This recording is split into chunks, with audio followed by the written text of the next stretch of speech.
Hi,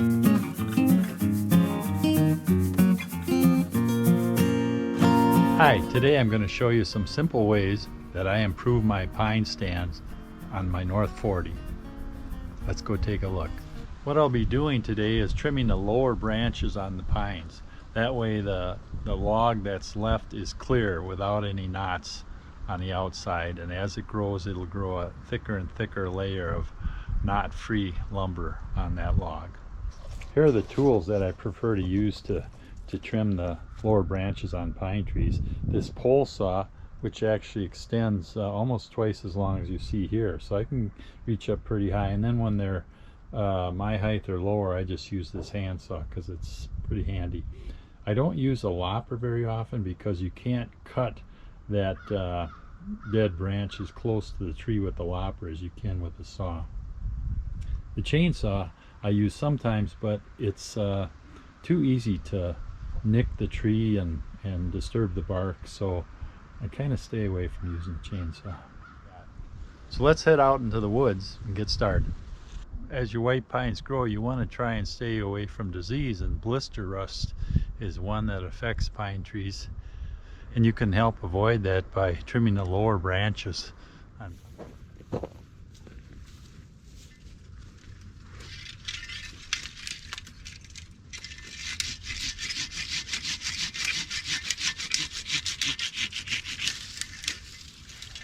So let's see if we can find some pines that we can clean up a little bit so they can grow into nice, tall, good quality trees. Here's one here that looks pretty straight and healthy. Grow into a nice, tall pine. So let's clean up those lower branches and get it started.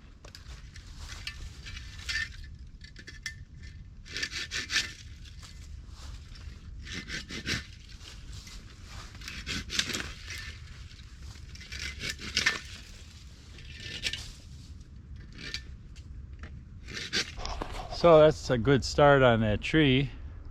I'll have to come back and do a little more later.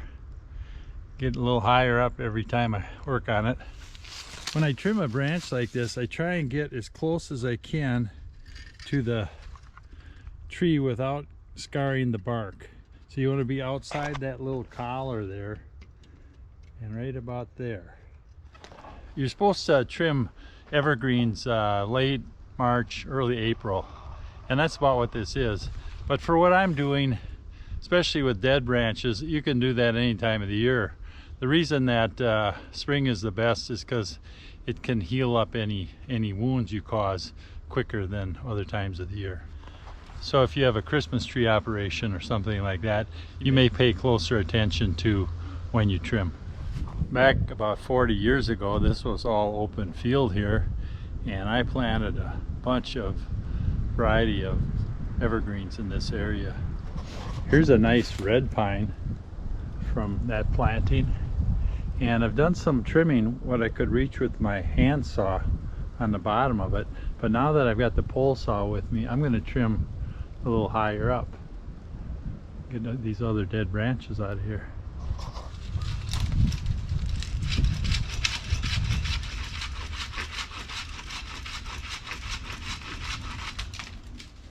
So I got a few more off of that red pine, and looks like I'll be able to reach a few more, so I'll keep working on that. So here's an area of that planting from a few decades ago where I've got a grove of red pine. Not a lot of them, maybe a dozen or so, but they're all in a group here. And I've done some trimming, hand trimming, as far as I could reach with the handsaw, and now I can go ahead and hit them with the pole saw. Another thing you can do with the pole saw, even if you can't reach the next level of branches, is come back in the winter with snowshoes on, and then you get another foot or two of height. But you can see this is a nice grove of red pine. Probably needs to be thinned out too, that would help. Okay, I got a few more of these sticks cut off. You know, one thing you hear is that pine trees are self-pruning, that these branches die and they'll fall off.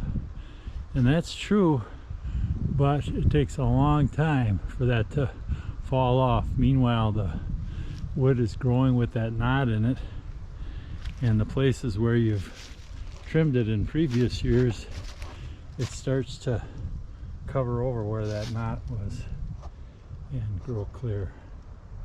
And that's what I'm looking for. Let's go down to a different grove of white pines that grew naturally. I didn't plant them. This is one of my favorite times of year to be out here. No bugs, and the trees don't have their leaves yet, so pretty easy to get through.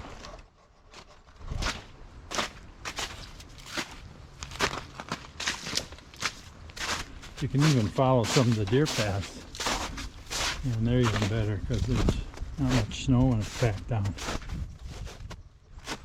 So the kind of work I've been showing you is what's technically called timber stand improvement, TSI, and it's a way of improving the quality of your logs and your future harvest.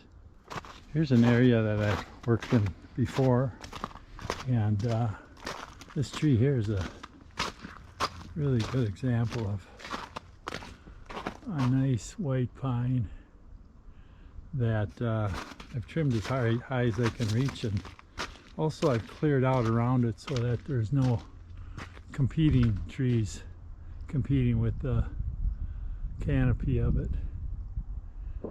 And the goal is to clean out around all these other pines too, and help them to grow as fast and as straight as they can.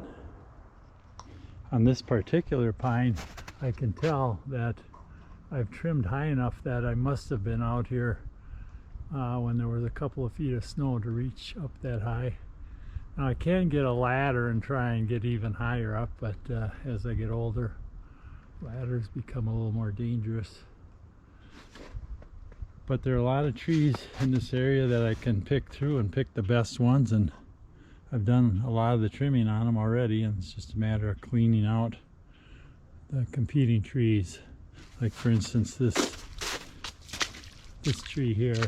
I don't know if that's a popple or what. It's already got, yeah, I think it's a popple, an aspen tree. It's already got a mushroom or fungi coming out of it, so that one should come out because that's competing with these pines. One last thing I want to mention is you see behind me all these white pines coming up, and it's not hard to see where they came from. On the other side of this whole road is a few really mature white pines, so they drop a lot of cones in this area. And these pines are doing okay, but if you really want them to take off,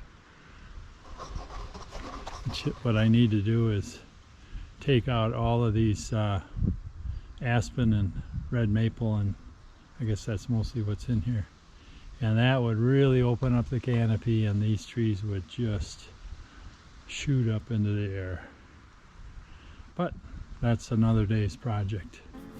So that's all I've got for today. I hope it's been helpful.